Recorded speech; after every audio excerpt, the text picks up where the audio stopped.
Oh, Masao Takagi. Okay, we'll accept. 5Q, that's great. And okay, let's zoom in. So it's a promotion game for both of us. And it starts off with a central rook.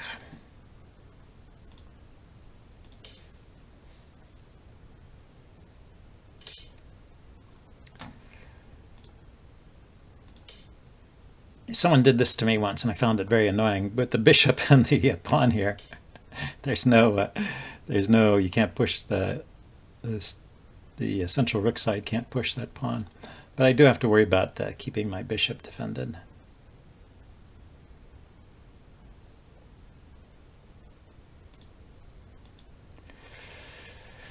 It's defended by the silver now.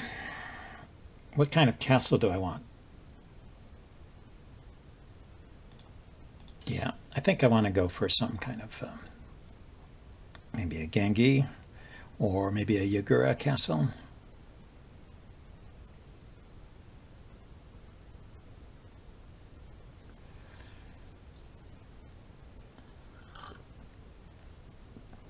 Yeah, let's push the rook pawn next, or maybe put a gold in front of my king, then push the rook pawn. If I bring my silver up here to here, then he can suddenly push that pawn. So I'll try and hold it off just to be a little bit irritating for him. I guess he can push it now, right? Because he's got the bishop and the rook on it.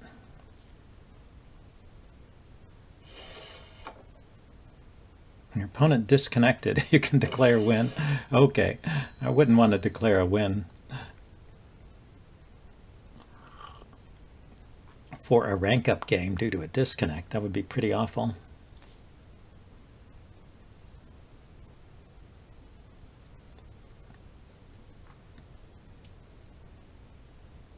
Yeah, so he decides to take.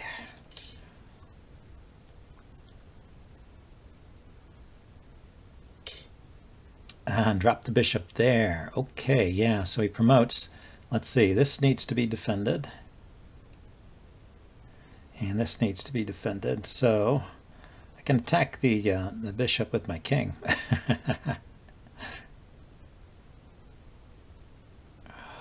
Or the silver. Does the silver? Yeah, the silver going here is a reasonable move. Back with you, bishop.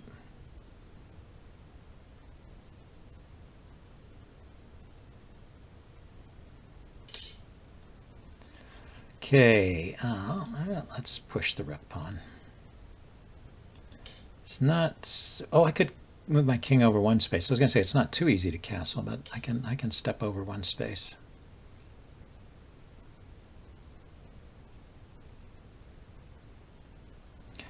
Okay, I take. He takes, and I drop a pawn. He can just take it actually. So let's. Okay, we're going to have to move all our pieces up. All our pieces up. 3 pieces, right, to stop it.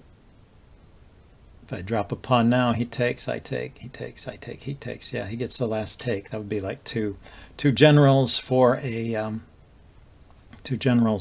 bishop or horse. That's a good deal for him. So let's see if we can hold it off. Hold it off this way.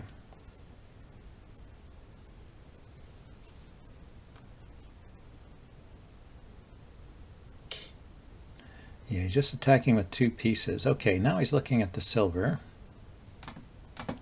Let's step up.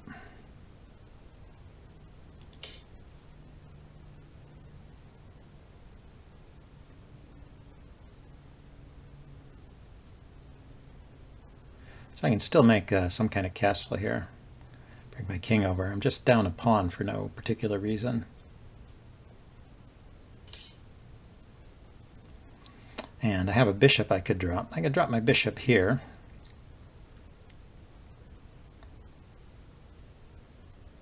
That's defended here. Yeah, dropping it here would not win the pawn back, but it would maybe annoy him. You drop it here. And maybe I should set that up a little bit. If I push this pawn and then step up with my gold.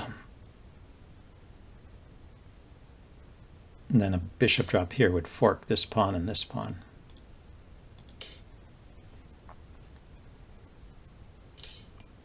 Oh. Okay, he lets me do that. Oh, he can take it. He can just take the bishop. Oh, no, he can't. It's not on that diagonal. Yeah, so he had to protect this pawn. So I'll grab this pawn.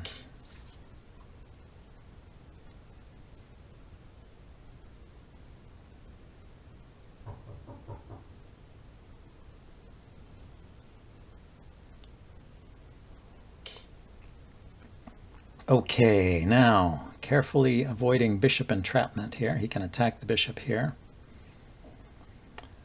Could push this forward or step aside with the gold.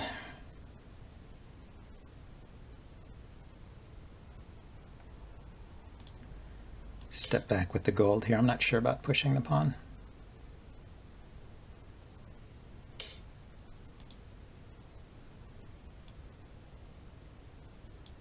Still want my king over here, I guess.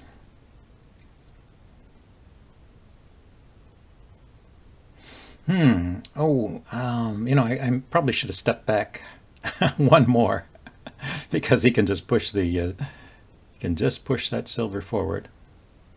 Yeah. I probably should have gone here in the first place. I just wanted to use that for my king, but of course, since he can force me back, it's kind of pointless. I can drop a pawn now, and he has to go back.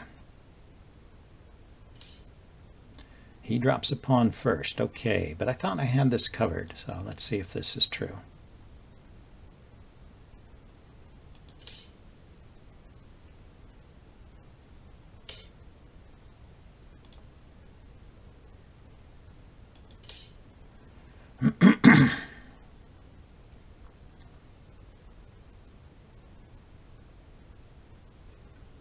Well, it's an unusual game.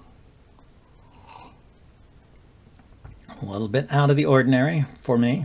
My king is still in the center. I never did get my castle again. I never finished pushing this pawn forward. Just been responding here. He had the initiative, I guess. But I've got 2 pawns in hand now. He has a silver in hand.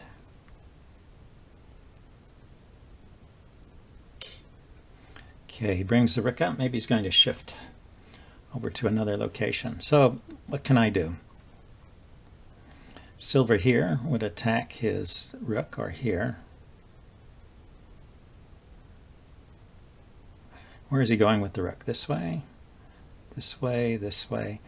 Maybe he wants to coordinate with the bishop on this square, but I can always drop a silver here, and he can maybe run over to the edge. Okay, what do I do here? Is there a silver drop on the back rank that I could use?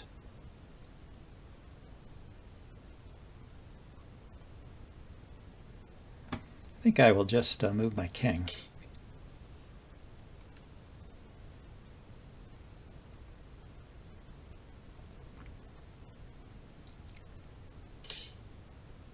And he moves his king. Yeah, let's go for a Yagura setup. Something like a Yagura. But with the bishop here. Kind of interesting. There would normally be a gold here and here. So I can drop a pawn here anytime. He can drop a silver here. Should I repair my structure and then... well, when I drop a pawn here, actually it's in the way of the bishop.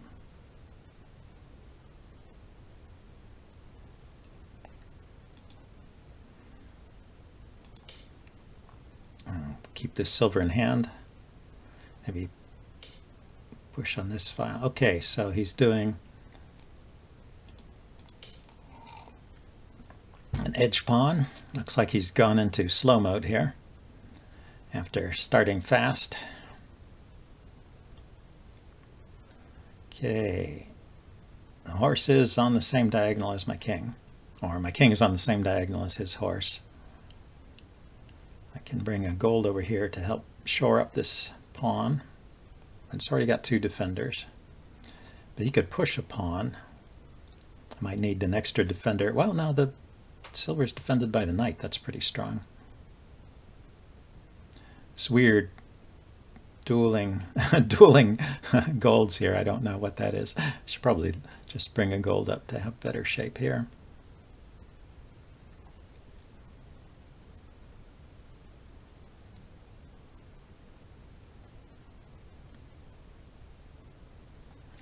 So he can always move his rook to this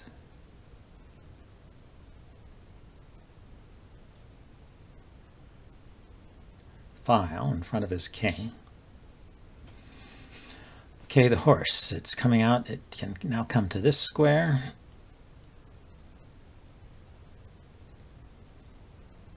Oh, he's kind of encouraging me to push this rook pawn forward. I push, he takes, I take. Then the silver goes here, forking the rook and the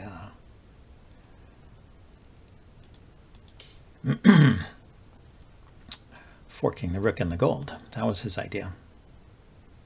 Just testing me to see if I was a little too eager to push that pawn. Now I have a threat of silver drop here, forking his two heavy pieces. Yeah, I pushed that pawn with just the idea of blocking this diagonal. So when the horse goes here, it's a threat. Okay, so he defended there.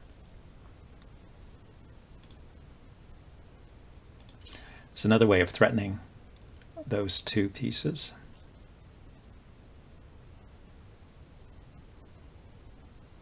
Drop a silver here. He ignored it. Does he have a good answer?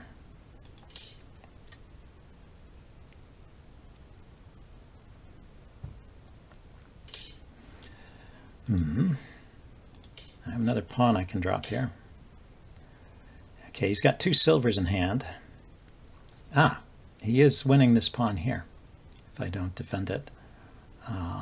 He's not taking here, but he could drop a silver here.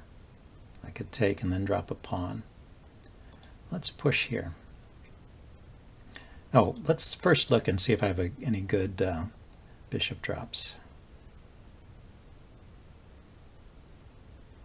Here, hitting the gold and then coming out this way. Where does it come out to? So I go here, he'll move the gold.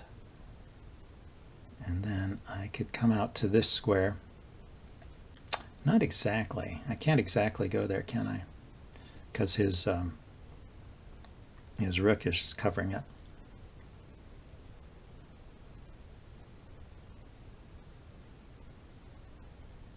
Okay, we'll start by pushing that pawn then.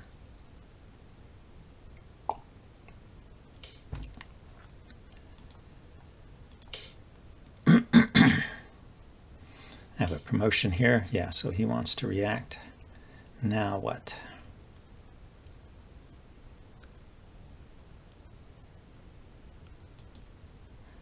Now the bishop drop is stronger.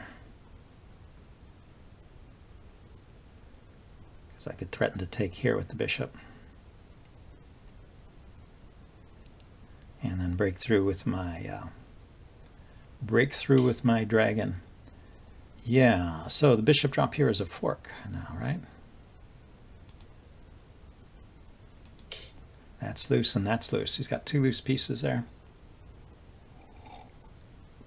I think Master Takagi here is a little off his game.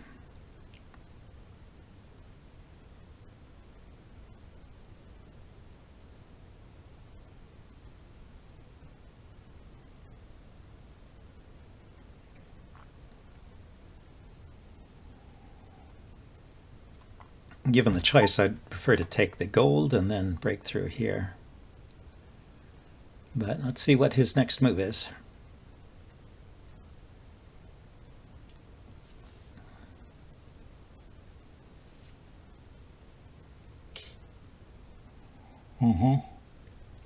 Yeah, he decided to save the gold too.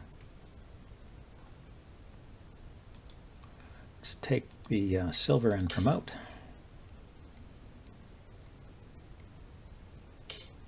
Yeah, now he attacks.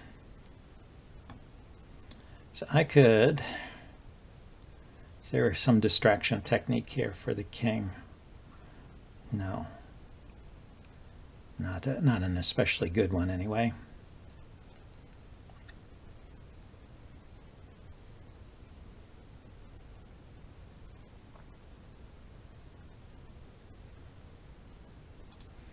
I could drop back here. Yeah, watch out for that gold. He can push a pawn.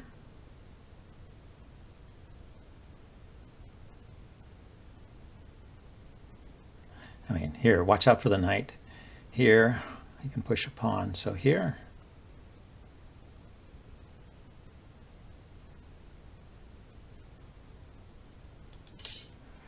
then drop a silver on this square.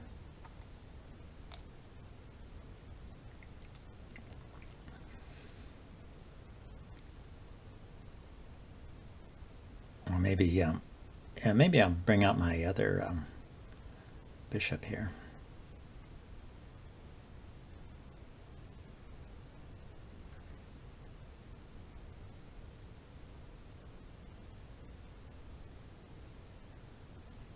As I thought, well, I drop a silver, he takes, I take, and then he just drops another piece there. So it could just go round and round without making progress. Okay, so he goes there. That's something he can do. Let's go ahead and take this. I was planning this anyway.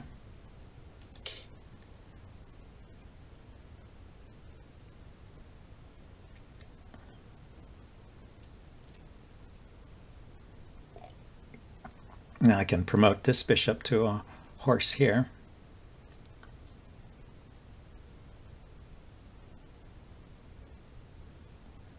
Starting to get to be enough force pointing at his king that I can think about mating ideas. Sacrifices and mates. This rook is loose if this horse moves. The horse can step back and defend the rook.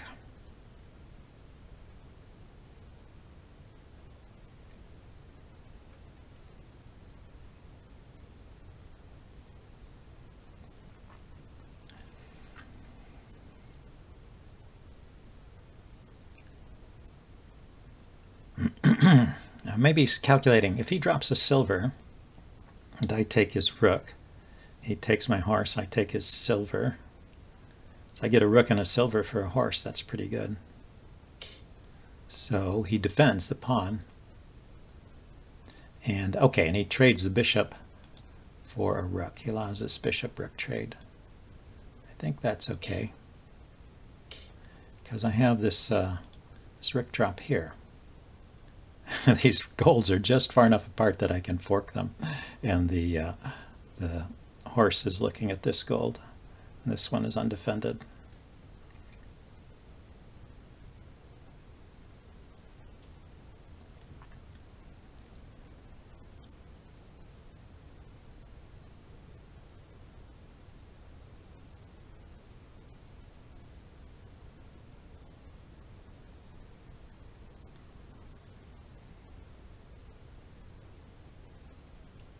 Yeah, once again he has to choose what to defend, or maybe there's a counterattack here. I don't see a counterattack really. If he attacks the horse, I'll just take this gold with check, and it's probably a mate there shortly. Yeah.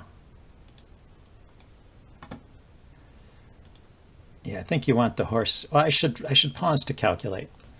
I think you want the horse in front of the rook because the horse can march forward. So I go here with check. His king can go to one of these two squares. I can step here with check. The king, if it went here, was mated. If it went here, it has to step out here. Then I can drop a silver here with check. And then push this pawn forward or bring this silver up with check. Yeah, so it's a forced mate starting with the horse takes gold. Horse here.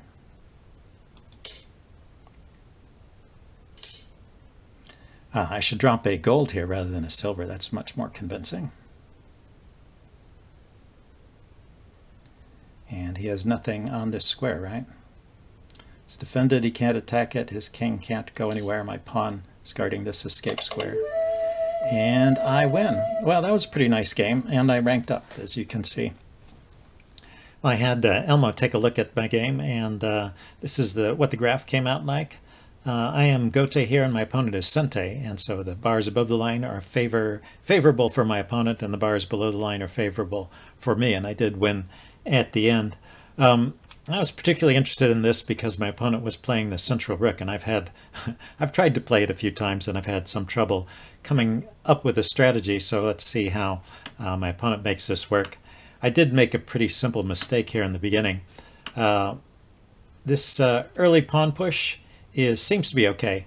It's not, Elmo's not giving it a bad score, but it's not as effective as I hoped it would be, because when my opponent immediately opens up the bishop here, I mean, what I was trying to do with this pawn and this bishop, I was trying to prevent his pawn from coming forward, so I was just trying to stall his attack or slow it down. And but he immediately opens up the bishop's diagonal, and then already there's a threat here that I was not aware of. And what you saw, it happened in the game. The threat is just bishop takes bishop, I take back, and then he can drop a bishop to, let's find a good square. He can drop a bishop to this square, and it promotes from that square even if it has to retreat. So it's a way to get a horse. And I also have to be careful that all my pieces on the back rank are protected. So yeah, I wasn't aware of that tactic, something to be aware of in the central rook case. And there's a simple way to defend against it, which is to play the silver here, which is a move I play a little bit later in the game. But just playing it right here, as recommended by Elmo, stops the bishop drop here. It allows the trade. I can take back with this silver. This silver is still protecting my bishop. So the bishop trade doesn't really gain anything for my opponent in this case. You just have to be careful how you unwind from this situation, because after you move this silver, this bishop is undefended. If you move the silver up here, it blocks the rook. So anyway, that was why I played my next move, which was to just bring the gold out, defending my bishop, and then I don't have to worry about bringing the silver out. But as I said, it falls for this tactic. So now I bring the silver out to chase it away, but it's a move too late. And so he's got a horse, and so he's a little bit better here, but it's not really the end of the road. But my next move is a mistake here. When he pushes the pawn, I really should just go ahead and take it. I don't have enough force to stop it. The bishops are gone. He's got a rook behind it, but I can trade it. And what's interesting, I looked at this with Elmo. I take the pawn. He takes back. If he takes back with the rook, actually Elmo didn't even have him taking here, at least not right away. But if he takes back with the rook, it's check. Elmo would just step aside with the king and say, it's fine. And in fact, it is. All of these entry squares for the moment are guarded.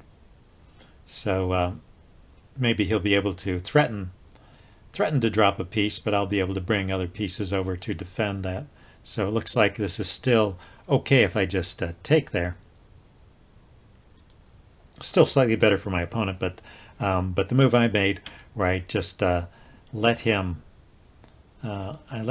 take the pawn. I just brought a gold up to defend. This seems to be better for him, and he keeps this advantage for a while, but he doesn't prosecute it in the best way. And in fact, right here, when he moved the silver in front of the rook, I could now take this pawn. So I should just take it. Instead, I dropped a bishop. So I'm trying to take the pawn, but I'm playing an unnecessary bishop drop, and I could have just taken it. And my bishop is not the best piece there. In fact, there's a tactic here, which he could have exploited by moving the silver out this way and opening up the rook against my bishop. And the idea here is, Elmo says, so after the silver comes out, the threat is rook takes bishop, say gold takes, then he can drop that bishop that he just took here. And it's not so much to get the gold, because there's a problem on this file with the gold and the king on the same file. Remember, the silver has moved to the side and the rook has taken the bishop and the gold has come here. So there's just a gold and a king on this file. And so I can drop a rook here and fork it if he happens to take this gold. But when he drops the bishop to this square, let's clear that off. When he drops the bishop to this square, it's this fork. He's threatening the knight and he's threatening this pawn. I think he just wins the knight, and he also promotes his horse. I don't see any way. There's no way to move the knight, and it's not so easy to defend. So that's all good for my opponent. That would be the best way for him to proceed. Instead, he just brought his silver directly forward and just kept marching it up. And I had to step back, and I foolishly stepped back one step when I should have stepped back two. I gave him a free tempo. Actually, Elmo first wants to move the silver, the bishop out this way, and then if he chases it with a pawn, then it drops back here to this square. But anyway, I'm not going to play something that clever. I'm never sure if that pawn move is good for me or my opponent. I would have just gone back, and I would have gone back 2 spaces if I had recognized soon enough that his push here was a temple. So I kind of wasted a move there. But my opponent keeps charging forward, and actually this just gives me a chance to exchange everything off, because I've got 3 pieces defending this square and he's only got 2 pieces attacking at the rook and the silver. So I can just take that pawn, and his whole attack dissolves at this point. And in fact, this move, when he brings the rook out, is a mistake, and I have a tactic here that I missed. If you want to look around and see if you spot a tactic for me in this position.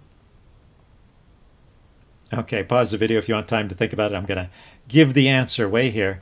The tactic is a silver drop, and the square that Elmo wants to drop the silver to is right here. And the idea wasn't clear to me at first. Well, for one thing, that Lance can't get away. I had to work this out using Elmo. I couldn't see right away what that silver drop was doing, but it's going after the Lance, and the Lance can't get away. If it goes forward, the silver can step in here and promote to a gold, which will again attack the Lance, and so the Lance cannot escape the silver. It's weird, in a way, to drop a silver in a place that's that far away from the action. That's why I didn't really think about this. Maybe one of the reasons I didn't think about it. So you must have something good to do with the Lance, and I think the idea with the Lance is to drop it somewhere along this 5th file here. And it's an open file with a rook and a king on it, so having a Lance in hand would be very handy in a position like this. Anyway, also a pawn. Drop a pawn here and then drop a Lance. Let's clear. So I didn't think of that. And after a couple more moves, he brings his king over as part of his castling. And now I no longer have this opportunity to drop the silver there. That's what those 2 white bars were. And so now we're all back to about even. And the game stays that way. We have this fight going on here. I don't know if he was aware of the threats. I was still trying to find something useful to do with his silver in hand. And I was thinking of dropping it here. And he moved his knight up. So I thought he had seen the threat and had defended against it, but maybe he was just developing and going after this pawn. Because when I dropped this pawn here, I was just making the same threat all over again. Now I'm threatening to drop the silver to this square. Threatening to drop the silver to this square, and he didn't defend against it. So I'm not sure. Maybe he didn't see it either time and just happened by coincidence to play a move that prevented it. Anyway, yeah, after I dropped this pawn here, or maybe just didn't realize after I dropped the pawn I was renewing the threat in a way. So he pushed a pawn forward and I dropped my silver there. And now I'm better. And I stay better. It's a silver for a bishop, but he doesn't have compensation. A silver bishop exchange can be good for the side that's giving up the bishop, but they need some kind of compensation. He doesn't really have it here. And I get to break in a little bit with my rook. Well, it just gets me a pawn in hand. I don't really break in. And then this next move, this was like the second big blunder. And then it's pretty much game over because this sets up the bishop drop. He's got 2 loose pieces. I have a bishop in hand. And even I managed to find that during the game, so I'm glad I did. And now he's just a whole bishop down with no compensation. And I did manage to finish the game off. I think he resigned here before. Oh no, he actually played it all the way out to mate. Yeah, I was glad I found this mate. I was thinking of various other drops. If we back up a little bit, I was trying to work out the mating pattern around here. I saw that coming in was a pretty strong move, and I think it's good to have the horse in front of the rook because the rook will support the horse as it marches in on the king. I just wasn't sure. At this point, I only have a silver in hand, and I was thinking after the king comes here, and I can't drop the silver here. I drop the silver here. The king can still march forward, and then I can push this pawn up, and I think that's baiting as well. But I should have, of course, remembered that as soon as I take the gold with my horse, the situation has changed, and now I have a gold in hand, and so instead of dropping the silver, I can just drop the gold, and the mate is immediate. So the mate was faster than I had figured originally. Anyway, that's it for this game. Hope you guys enjoyed it, and I'll see you next time. Bye now.